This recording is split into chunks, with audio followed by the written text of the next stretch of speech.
Assembly Rules of Procedures and the IB package. The situation in Syria reflects a colossal failure to protect civilians. Day after day, children, women and men suffer the brutality of unbridled violence and gross human rights violations by all parties. The increasing number of foreign fighters crossing Syria's borders to support one side or the other is further fueling the sectarian violence, and the situation is beginning to show worrying signs of destabilizing the region as a whole. Government forces and affiliated militias have reportedly carried out acts of collective punishment against civilian populations perceived to be sympathetic to the opposition.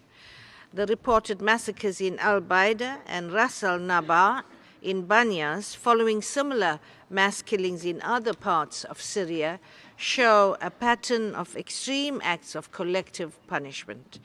Arbitrary arrests and detention, as well as torture, ill treatment, and extrajudicial executions by government forces have continued unabated. Giving the floor to the High Commissioner.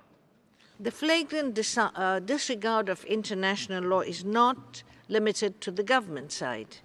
Many anti-government armed groups are reportedly engaging in military operations within civilian-populated areas. Some of these groups continue to carry out executions of captured members of pro-government forces and affiliated militias.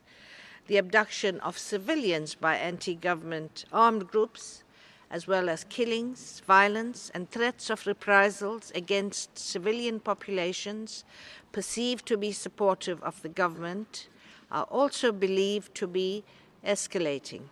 Debates are based on the decision of the Council. I am deeply concerned about the safety of civilians still trapped in and around Al-Qaza. Intense shelling and clashes between government forces and supporting militias and anti-government armed groups have reportedly resulted in hundreds of civilian deaths and injuries. To remind that urgent debates are organized. The solution must be political. It will not be military. Outside forces, including some states, are reported to be actively fueling the conflict by providing weapons and ammunition to one side or the other. This emboldens the belligerents. Excellencies, I would like to remind you that the list of speakers